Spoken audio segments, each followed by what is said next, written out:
اس کے بعد اللہ تبارک و تعالیٰ فرماتا ہے الذی جعل لکم الارض فراشا والسماء بناء، الذي جعل لكم الأرض فراشا والسماء بناء وأنزل من السماء ماء فأخرج به من الثمرات رزقا لكم فلا تجعلوا لله أندادا وأنتم تعلمون۔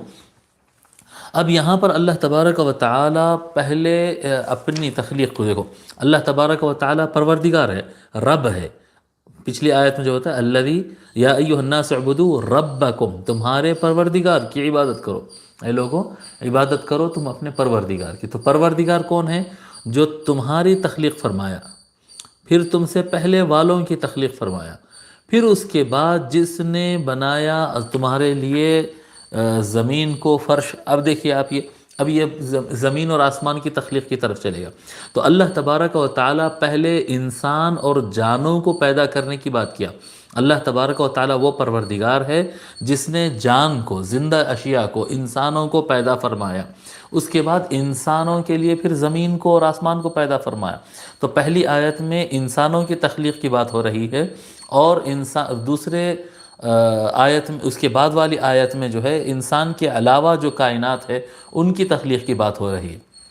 اگر دوسرے الفاظ میں کہیں تو اس کو یعنی علمی زبان میں اس طرح سے کہتے ہیں کہ یہ پہلا بیان انفس کی تخلیق تھا۔ انفس، نفس کہتے ہیں نا، جان، نفس۔ تو پہلی آیت میں انفس کی تخلیق، انفس جمع ہوتے ہیں نفس کی، نفس انفس، تو انفس کی تخلیق، جانوں کی تخلیق کی بات ہوئی۔ اس کے بعد آفاق کی تخلیق کی بات کر رہے ہیں۔ آفاق کہتے ہیں نا، آفاق، یہ زمین، یہ آسمان، یہ کائنات، یونیورس کی تخلیق کی بات فرما رہا ہے اللہ تبارک و تعالی۔ الذی جعل لکم الارض فراشا، الذی جو، جعل بنایا، جعل بنایا جو ہے دو طرح سے آتا ہے، جیسا کہ حضرت بحر العلوم یہاں پر استعمال کیے ہیں، وہ فلاسفہ کی جو اصطلاح ہوتی ہے، ٹرمینالوجی ہوتی ہے، منطق کی جو ٹرمینالوجی ہوتی ہے، ایک کہتے ہیں جعل بسیط، ایک ہوتا ہے جعل بسیط، اور ایک ہوتا ہے جعل مرکب۔ ایک جعل بسیط ہوتا ہے، جعل ہے نا، الذی جو، جعل بنایا، تو اس میں ایک بسیط ہوتا ہے، ایک مرکب ہوتا ہے، جعل بسیط، جعل مرکب۔ بسیط کیا کہتے ہیں کہ کوئی آدمی کسی چیز بنایا، جیسا جعل الظلمات والنور، قرآن میں اللہ تبارک و تعالیٰ فرماتا ہے کہ اللہ تعالیٰ نے اندھیرا بھی پیدا کیا اور نور بھی پیدا کیا۔ تو اندھیرا پیدا کیا، اللہ تبارک و تعالیٰ، ایک جملہ ہے، اللہ تبارک و تعالیٰ مرض پیدا کیا، اس طرح سے یہ کیا ہو گیا، یہ پیدا کرنے کے معنی میں آتا ہے جعل بسیط کہتے ہیں اس کو۔ پھر دوسرا آتا ہے جعل مرکب، یعنی کسی چیز کو کچھ بناتا ہے، جیسے مرض کو امتحان بنایا، اللہ نے مرض کو امتحان بنایا۔ پہلے کیا تھا، اللہ تعالیٰ نے مرض کو بنایا، یعنی مرض کو پیدا کیا۔ پھر دوسرا ہوتا جعل مرکب، اللہ تعالیٰ نے مرض کو انسان کے لیے امتحان بنایا، تو مرض کو امتحان بنایا، مرض بنایا اور مرض کو امتحان بنایا، ٹھیک ہے۔ اب یہاں پر اللہ تبارک و تعالیٰ، یہاں پر اب جو آیت میں آ رہا ہے یہ جعل مرکب ہے۔ اللہ الذی جعل لکم لا کے لیے، کم تمہارے، لکم تمہارے لیے، اللہ الذی جعل لکم، جی الذی جعل لکم، جس نے بنایا تمہارے لیے، کیا بنایا صاحب، الارض، ارض کہتے ہیں زمین کو، ہم سابق میں بھی بتائے تھے، ارض ہر وہ چیز جو ہمارے نیچے آئے گی، سطح بنے گی کھڑے رہنے کے لیے، اس کو ارض کہا جاتا ہے، اور اس کی جمع جو ہے اراضی بھی آتی ہے اور اردون بھی آتی ہے، اس طرح سے۔ اللہ الذی جعل لکم الارض، جس نے تمہارے لیے بنایا زمین کو، الارض، جی زمین کو کیا بنایا صاحب، جعل لکم الارض، جس نے تمہارے لیے زمین بنائی۔ جعل لکم الارض اگر کہیں گے جس نے تمہارے لیے زمین بنائی، تو یہ جعل بسیط ہوگا، لیکن یہ جعل بسیط نہیں ہے، مرکب ہے۔ تو کیا ہوا اس کے اندر، جس نے تمہارے لیے زمین کو بنایا فراشن، الذی جعل لکم الارض فراشن، جس نے بنایا تمہارے لیے زمین کو فرش. زمین کو کیا بنایا تمہارے لیے؟ فرش. عربی زبان میں آج کی جدید عربی کے اندر فراش کہتے ہیں بستر کے لیے. بستر جو بچھاتے ہیں، بچھا کر سو جاتے ہیں اس کے اوپر، وہ بستر کے لیے آج عربی لفظ میں کیا کہتے ہیں؟ فراش استعمال ہو رہا ہے. فراش اصل میں فرش سے ہے، ہر وہ چیز جو بچھی ہوئی ہے اس کو فرش کہتے ہیں. الذی جعل لکم الارض فراشن. اب یہ جب فراشن آتا ہے، اللہ قرآن کریم میں دو الفاظ ہیں. ایک جعل لکم الارض فراشن ایک جگہ آیا ہے، زمین کو تمہارے لیے فرش بنایا، اور ایک جگہ آیا ہے بساطا، جعل لکم الارض بساطا. اللہ تبارک و تعالیٰ نے تمہارے لیے زمین کو بچھونا بنا دیا ہے. بساط، بسط کہتے ہیں نا، بسطا پھیلا دینا، بسطا کہتے ہیں پھیلا دینا، ایسا جمع نہیں کرنا بلکہ ایسا پھیلا دینا، اس کو بسطا کہتے ہیں. تو اللہ تبارک و تعالیٰ، تو یہ بساط کے لفظ کو اور فراش کے لفظ کو لے کر بہت سارے اہل علم جو ہے اس طرف چلے گئے کہ زمین مسطح ہے اور زمین سیدھی ہے، زمین گول نہیں ہے. انہوں نے کہا دیکھو قرآن کریم میں آ گیا. اور جو ہے بہت سارے علماء آج کی تاریخ تک بھی جو ہے اس بات پر اصرار کرتے ہیں کہ زمین مسطح ہے، زمین گول نہیں ہے، حالانکہ یہ حقیقت سے بہت دور بات ہے. اور انسان جو ہے زمین سے ہزاروں کلومیٹر اوپر جا کر زمین کی تصویر لے چکا ہے، زمین گول ہے. فلائٹ میں بیٹھ کر اس زمین کے اطراف گول پھر چکا ہے انسان، پھر کر اپنی آنکھوں سے معائنہ کر چکا ہے، زمین کے گول ہونے میں کوئی شک نہیں ہے. اور اس پر امام نصفی رحمۃ اللہ علیہ آج کی بات نہیں ہے. امام نصفی رحمۃ اللہ علیہ تو 100 سال پہلے کے امام ہیں. امام نصفی رحمۃ اللہ علیہ اس آیت کی تشریح میں لکھتے ہیں الذی جعل لکم الارض فراشا یعنی بساطا. اللہ تعالیٰ وہ ہے جس نے بنایا تمہارے لیے زمین کو بچھونا. پھر آگے فرماتے ہیں وَلَيْسَ فِيهِ دَلِيلٌ عَلَىٰ أَنَّ الْأَرْضَ مُسَطَّحَةٌ أَوْ كُرَوِيَّةٌ. فرماتے ہیں کہ اس آیت کے اندر زمین سیدھی ہے یا زمین گول ہے، ان میں سے کسی بات کی طرف کوئی اشارہ یا دلیل نہیں ہے. اس میں کوئی دلیل نہیں ہے کہ زمین سیدھی ہے یا زمین گول ہے.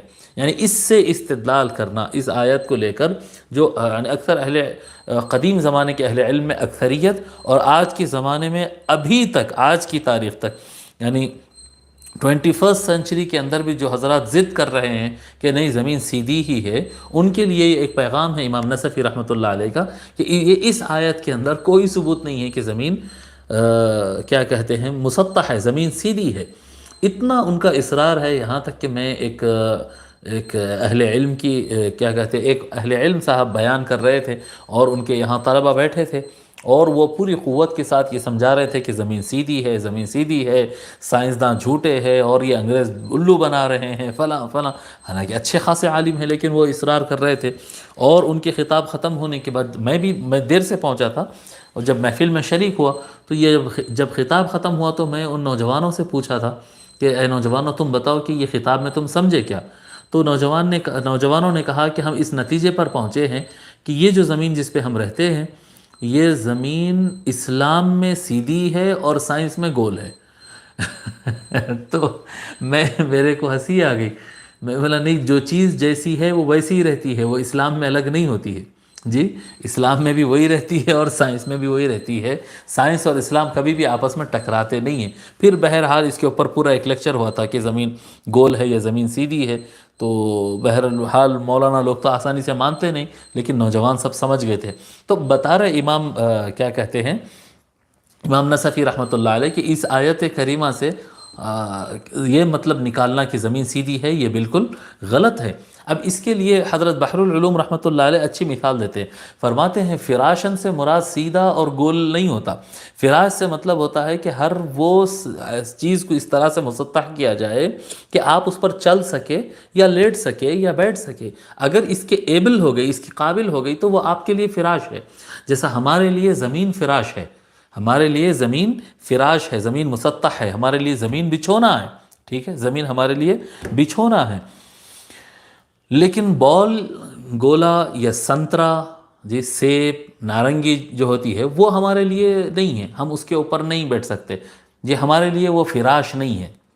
سنترا جو ہوتا ہے نا، سنترا، موسمبی، اورنج اورنج جو ہوتا ہے وہ ہمارے لیے تو فراش نہیں ہو سکتا. آپ کہیں گے کہ نہیں حضرت وہ ٹھہرنے اور بیٹھنے کے لائق نہیں ہے. اچھا ٹھہرنے اور بیٹھنے کے لائق نہیں ہے، لیکن چینٹی جب چڑھتی ہے اس کے اوپر، اینٹ جی، چینٹی ہمارے حیدرآباد میں اس کو چمٹی کہتے ہیں، یا صحیح لفظ جو ہے چینٹی. یہ جو چینٹی ہوتی ہے وہ نارنگی کے اوپر چلتی بھی ہے، بیٹھ بھی سکتی ہے، وہ جو چاہے کر سکتی ہے اس کے اوپر. تو وہ سنترا، وہ اورنج جو ہوگا وہ چینٹی کے لیے فراش ہے، وہ چینٹی کے لیے فراش ہے، لیکن ہمارے لیے نہیں ہے. تو انسان کے اور افراد کے تقاضاؤں کے مطابق جو چیز جس کے لیے چلنے پھرنے اور اس کے اوپر بیٹھنے لیٹنے کے لیے آسان کر دی جائے وہ اس کے لیے فراش ہے. تو اللہ تبارک و تعالیٰ نے اس گول زمین کو گول رہنے کے باوجود انسان کے لیے فراش بنا دیا.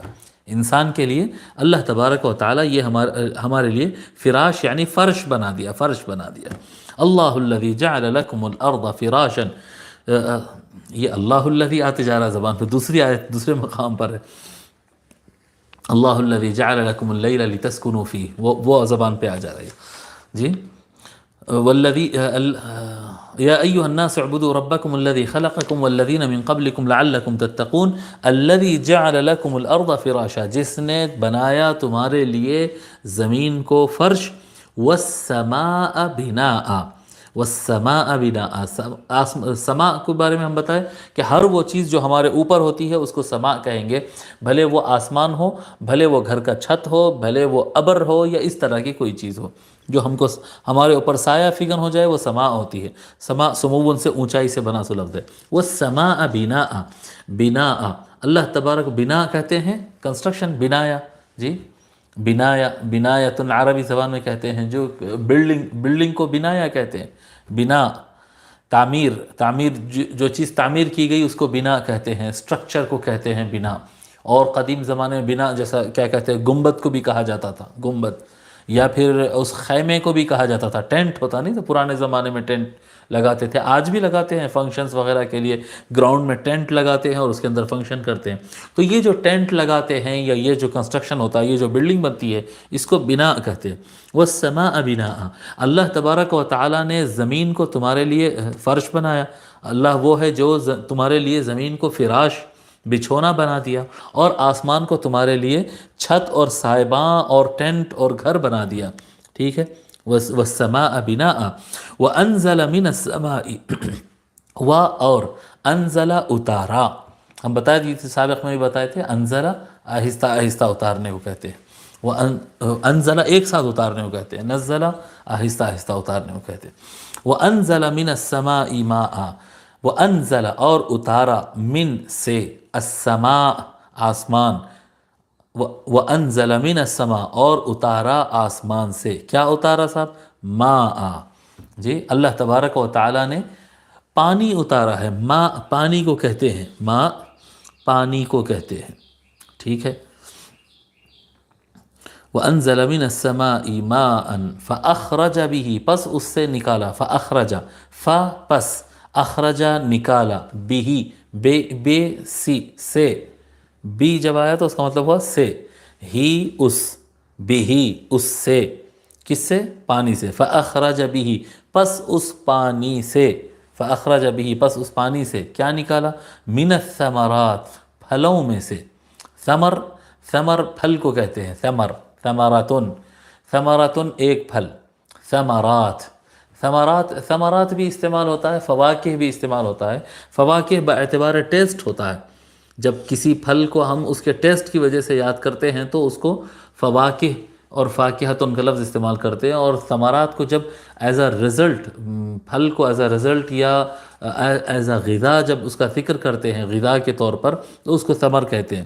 تو فاخرج به من الثمرات پھلوں میں سے نکالا، یعنی پھل نکالا.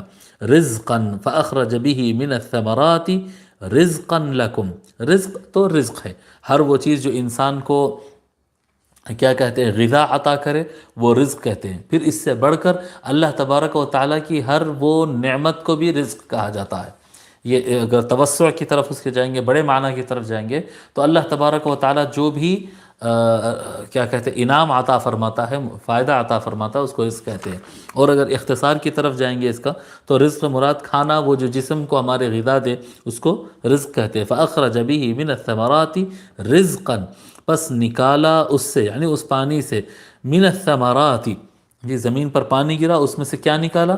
پھل نکالا، رزقاً بطور رزق کے، لکم تمہارے لیے، فلا تجعلوا للہ اندادا وانتم تعلمون، جی پس تم فلا تجعلوا، پس تم نہ بناؤ، فلا پس، لا نہیں، تجعلوا بناؤ، فلا تجعلوا پس تم نہ بناؤ، للہ اللہ کے لیے، اندادن انداد، انداد کس کو کہتے ہیں؟ انداد یہ پلورل جمع لفظ ہے، اس کا واحد آتا ہے ندن، فلا تجعلوا للہ اندادا، پس تم اللہ تبارک و تعالیٰ کے لیے انداد نہ بناؤ۔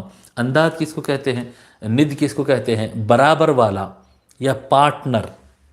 ند اصل میں کس کو کہتے ہیں؟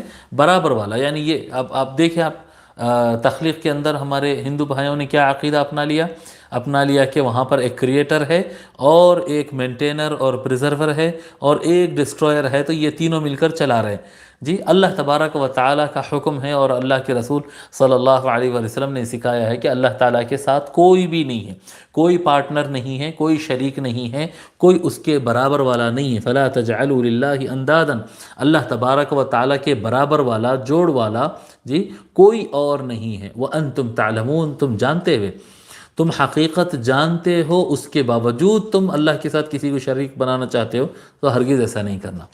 جب آدمی ان آیات میں تفکر کرتا ہے تو اس کو بالکل واضح سمجھ میں آ جاتا ہے کہ لو کان فیہما آلہۃ الا اللہ لفسدتا، اگر اس کائنات کے اندر اللہ کے علاوہ اور زیادہ خدا ہوتے، کوئی ایک خدا بھی ایکسٹرا ہوتا تو یہ زمین ایسا چل نہیں پاتا، یہ کائنات ایسے چلتی نہیں، کیونکہ پھر اس میں کیا ہوتا؟ کلیش ہو جاتا، خداؤں میں لڑائیاں ہو جاتے، خداؤں میں جنگ ہو جاتی اس کے بعد، تو پھر یہ تو چلنے والی بات نہیں ہے۔ یعنی یہ پورے کائنات کا ایک نظام اور سسٹم کے تحت چلنا خود اس بات کی دلیل ہے کہ مالک ایک ہی ہے، اونر ایک ہی ہے، خالق ایک ہی ہے، ایک سے زیادہ نہیں ہے۔ اب حضرت قبلہ رحمۃ اللہ علیہ اس میں مزید تشریح فرماتے ہیں، ایک جملہ استعمال ہوتا ہے، جیسا کہتے ہیں، حضرت لکھتے ہیں بحر العلوم کہ قدیم دوست کا لحاظ کرو، تم اپنے قدیم دوست کا، پرانے دوست کا خیال کرو۔ تو دوست کا تو خیال کرنا ہے، لیکن یہاں پر ایک زور دیا جا رہا ہے اس کے اندر کہ وہ جتنا قدیم ہے اس کو اتنا زیادہ اہمیت دو۔ بھئی تمہارا 20 سال پرانا دوست ہے، 40 سال پرانا دوست ہے، تو اس کی قدامت، اس کا پرانا ہونا، تمہارا قدیم ساتھی ہونا، بچپن کا ساتھی ہونا، یہ ایک بیسک ریزن ہے تاکہ تم اس کا خیال کرو۔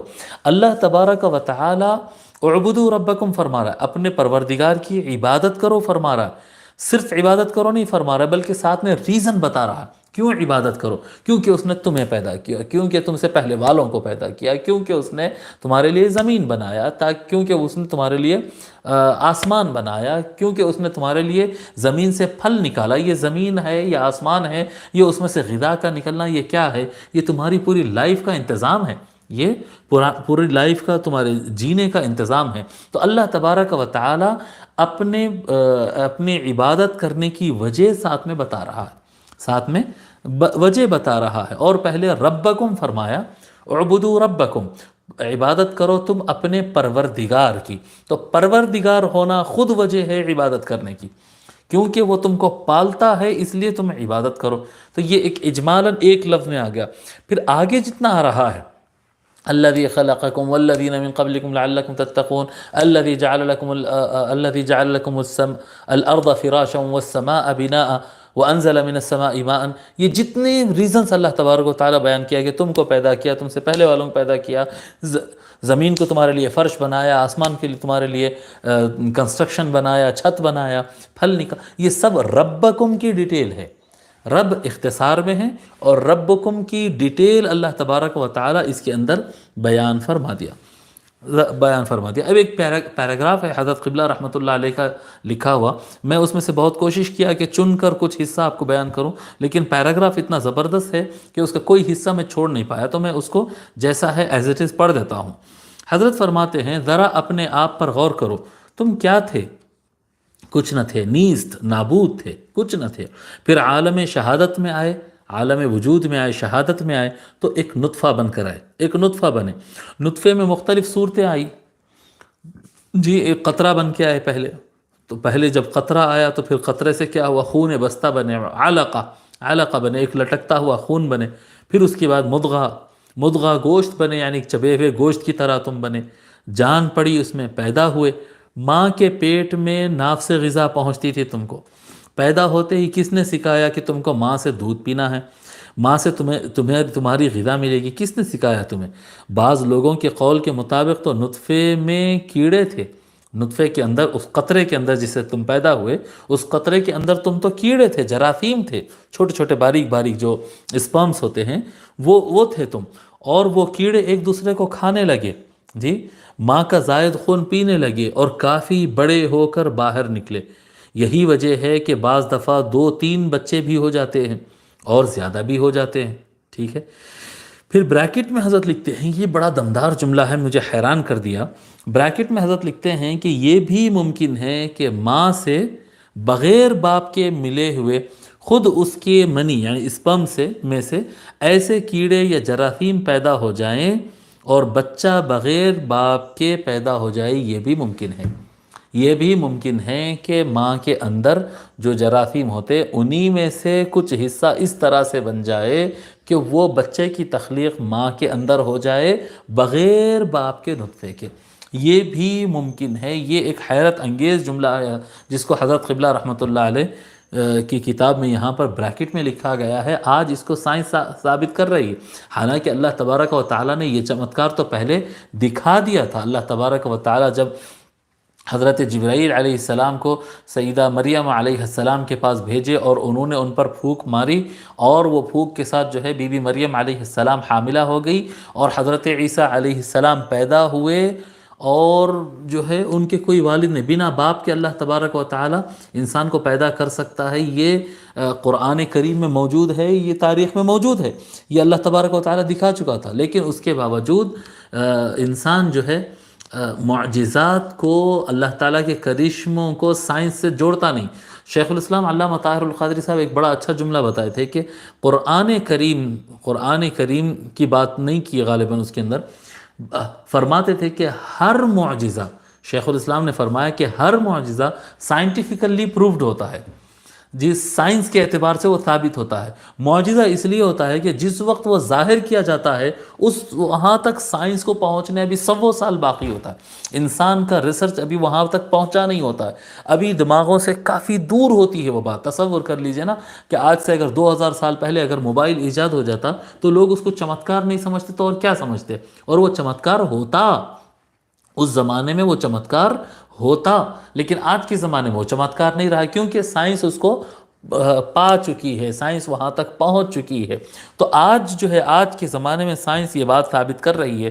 میں اس کے اوپر کئی ریسرچ کیا کہتے ہیں مقالجات اس کے اوپر پڑھا تھا اور آرٹیکلز پڑھا تھا کہ یہ کوشش کی جا رہی اور یہ پاسبل ہے کہ ماں کے اندر ہی، بغیر باپ کے ماں کے اندر ہی خود اس کے مادوں سے جو ہے انسان کو پیدا کیا جا سکتا ہے۔ اس کی کوشش کی جا رہی ہے، غالباً اس کی کوئی 1-2 ایگزامپل بھی سامنے آئے ہیں، اس کے خلاف بڑے احتجاج بھی ہو رہے ہیں کہ ایسا نہیں کرنا چاہیے، کرنا چاہیے۔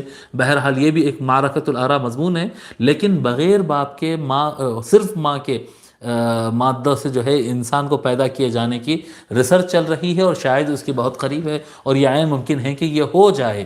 آج سائنس وہاں پر پہنچ رہی ہے، لیکن تعجب میرے کو اس بات پر ہے کہ اب سے تقریباً 70-80 سال پہلے لکھی گئی اس تفسیر میں حضرت قبلہ رحمۃ اللہ علیہ یہ جملہ کیسے لکھے حضرت قبلہ رحمۃ اللہ علیہ اتنا قبل یہ بات لکھے۔ اللہ اللہ، بہرحال جس کی نظر قرآن پر مضبوط ہوتی نا، بحر العلوم رحمۃ اللہ علیہ کی خصوصیت یہ تھی کہ وہ قرآن پر ان کی نظر بڑی مضبوط تھی۔ قرآن پر جس کی نظر قرآن پر بہت مضبوط ہو جاتی ہے، پھر وہ آگے کی خبریں دینے لگتا ہے، اور لوگ بولتے ہیں کہ بھئی یہ آگے کی خبر کیسا ہو سکتی ہے، یہ صحیح ہو سکتی ہے، یہ صحیح نہیں ہو سکتی ہے۔ بہرحال جو قرآن میں دیکھ کر کہتا ہے تو پھر وہ صحیح ہی کہتا ہے، کیونکہ قرآن کون سی کتاب ہے؟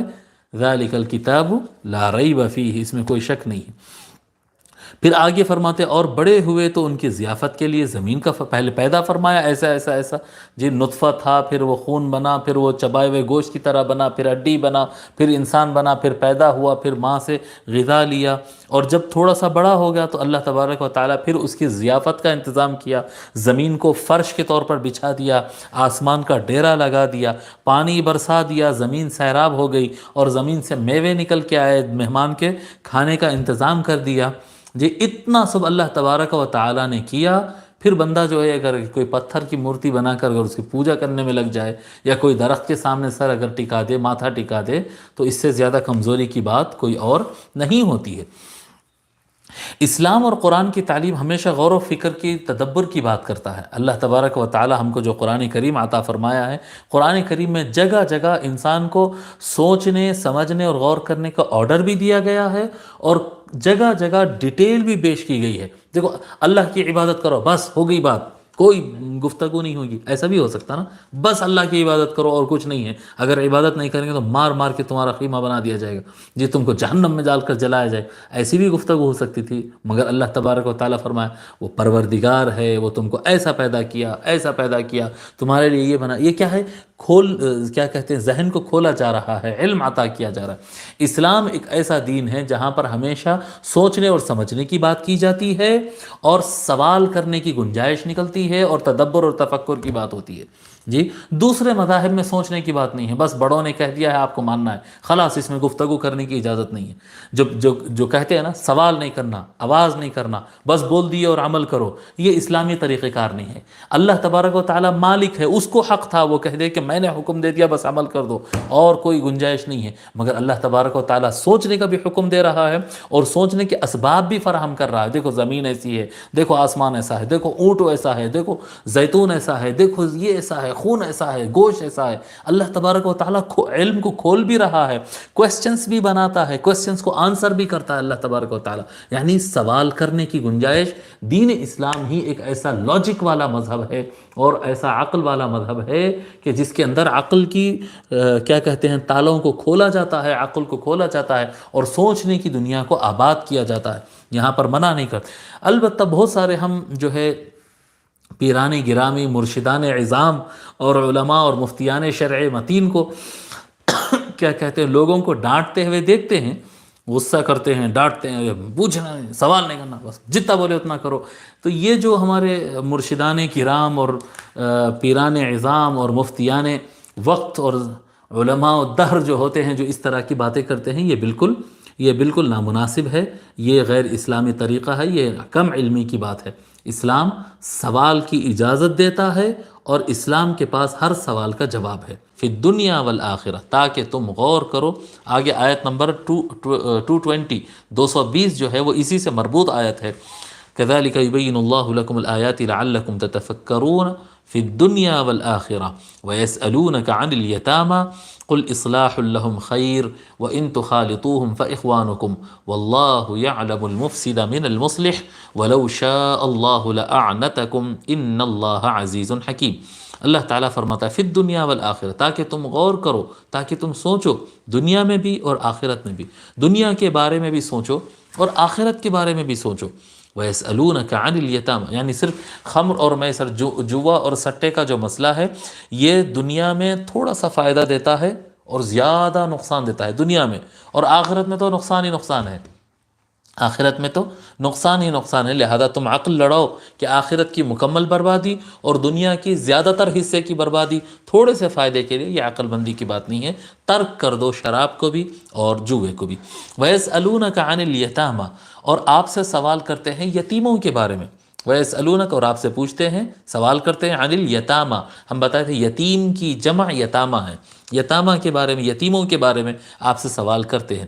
قل اصلاح لہم خیر، آپ کہہ دیجئے کہ ان کی بھلائی کے لیے سوچنا، ان کی اصلاح، ان کے معاملات کو درست کرنے کے بارے میں سوچنا، یہ بہتر ہے۔ اصلاح لہم، ان کی اصلاح کے لیے۔ یہ مسئلہ کیا ہے کہ کئی ایسے لوگ ہوتے تھے جو جنگوں پر جاتے تھے یا دوسرے معاملات ہوتے تھے، والد شہید ہو جاتے، انتقال کر جاتے، اب ان کا گھر رہتا، ان کا کاروبار رہتا، بچے چھوٹے رہتے، 5 سال 10 سال 7 سال 3 سال کم عمر کے بچے رہتے، اگر ان کو چھوڑ دیا جائے تو وہ اپنے باپ کے پیسے کو سنبھال نہیں سکتے، ان کے پاس نہیں سمجھ نہیں ہے، صلاحیت نہیں ہے، تو ان کا پیسہ ضائع ہو جاتا۔ قل اصلاح لہم خیر، اے محبوب آپ کہہ دیجئے کہ آپ ان کے جو لوگ ہیں، جو کیا کہتے ہیں، ان کی معاملات کی اصلاح کے لیے کام کرے، ان کے معاملات کو درست کرنے کے لیے، ان کا جو بزنس ہے اس طرح سے ان کو سنبھالنے دے، ان کا جو پیسہ ہے ان کا پیسہ محفوظ رکھنے دے، اس طرح سے۔ اور عام طور پر یہ آیت بہت سارے مفسرین اس طرف بھی موڑے ہیں، کیونکہ اس زمانے میں جب کوئی آدمی کا انتقال ہو جاتا، یہ ایک عام بات تھی، کوئی آدمی کا انتقال ہو جاتا یا پھر کوئی آدمی جنگ میں شہید ہوتا ہے اس طرح سے، تو وہ اس کی بیوی سے کوئی اور شادی کر لیتا، اس کے انتقال کے بعد شادی کر لیتا، اور شادی کرنے کا مقصد صرف یعنی کیا کہتے ہیں جنسی ضرورت نہیں ہوتا، بلکہ اس کی شادی کرنے کا مقصد یہ ہوتا ہے کہ اس کے جو چھوٹے بچے ہیں، جو دین کی خدمت کرتے ہوئے شہید ہو گیا، اس کے چھوٹے بچوں کا فیوچر کا کیا ہوگا، تو اس کو وہ اپنے بچے بنا لیتا ہے، پھر شادی کر کے اپنے بچے بنا لیتا ہے، اور وہ ان کی پھر پرورش کرتا ہے۔ مقصد یہ ہوتا ہے کہ ایک گھر کو سنبھالنا، ایک گھر کو سنبھالنا یہ مقصد ہوتا ہے۔ تو اصلاح لہم خیر، فرماتے ہیں کہ ان کے معاملات کو درست کرنا، یہ سوچ بڑی بھلی سوچ ہے۔ وَإِن تُخَالِطُوهُمْ فَإِخْوَانُكُمْ فِي الدِّينِ، اور اگر تم ان کو ساتھ میں ملا لو، اور اگر تم ان کو ساتھ میں، خالطہ یخالطو بولتے نا، مکس اپ کر دینا، ملنسار مخالطہ، خلط ملط کرنا، ملا دینا، مکس کرنا۔ وَإِن تُخَالِطُوهُمْ، اگر تم ان کو اپنے ساتھ ملا لو، فَإِخْوَانُكُمْ وَإِن تُخَالِطُوهُمْ فَإِخْوَانُكُمْ، اور اگر تم ان کو آپ ساتھ میں ملا لو تو وہ تمہارے ہی بھائی ہیں، یعنی مسلمان ہیں، وہ مسلمان ہیں، تم ان کو اپنی فیملی جیسا بنا لیتے ہو۔ یہاں پر مسئلہ کیا ہے کہ اگر کوئی یتیم ہے اور اس کا اپنا پیسہ ہے جی، اور یہ جو آدمی گھر سنبھالنے کے لیے جا رہا ہے یہ خود اپنے معاملات کو چلا لے محنت سے، یہ اس کے لیے کافی ہے، اب اس سے زیادہ کوئی اور پہ وہ خرچ نہیں کر سکتا ہے۔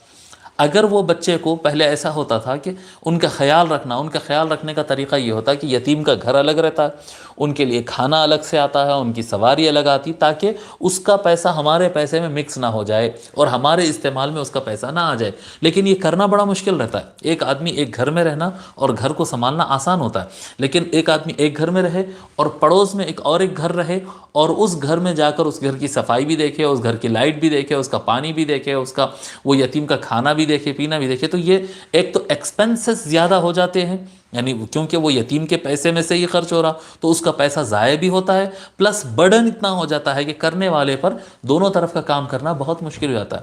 وَإِن تُخَالِطُوهُمْ، اللہ تبارک و تعالیٰ فرما رہا ہے اگر تم ان کو ملا لو، یعنی اپنے ہی گھر لا کر رکھ لو یا تم ان کے گھر رہ جاؤ، تو اس میں کیا ہوتا، دونوں سائٹ والوں کو آسانی ہو جاتی، جو خیال دیکھ بھال وغیرہ کرنے والا ہے اس کے لیے بھی بہت آسانی ہو جاتی ہے، اور جب کھانا سب کا ایک ساتھ پکتا ہے، ایک ساتھ سب کے کپڑے سلتے ہیں، ایک ساتھ یعنی ایک کام والی کے ذریعے سب کے برتن اور دھل جاتے ہیں اور جھاڑو ہو جاتی ہے، تو اس صورت میں کیا ہوتا ہے، کافی بچت ہو جاتی ہے اور ان کے مال کی حفاظت ہوتی ہے۔ وَإِن تُخَالِطُوهُمْ فَإِخْوَانُكُمْ، یہ تمہارے لیے منع نہیں ہے، یہ تمہارے لیے خلط کرنا منع نہیں ہے، لیکن ملانے میں نیت ان کی اصلاح کی ہونا، اصلاح لہم خیر، یہ شرط ہے جی، یہ شرط ہے۔ بعض یعنی ایسے بھی ہوتے ہیں لوگ کہ بھئی ہم تو یتیم کی خدمت کرنے کے لیے گئے اور اس کے مال میں سے اپنا گھر بھی چلا رہے ہیں، اس کے مال میں سے اپنے بچوں کے کپڑے بھی سلوا رہے ہیں، اپنے بھی معاملات نکال رہے ہیں جی، مال اس کا استعمال کر رہے ہیں اور نام دے رہے ہیں کہ میں اس کی خدمت کر رہا ہوں۔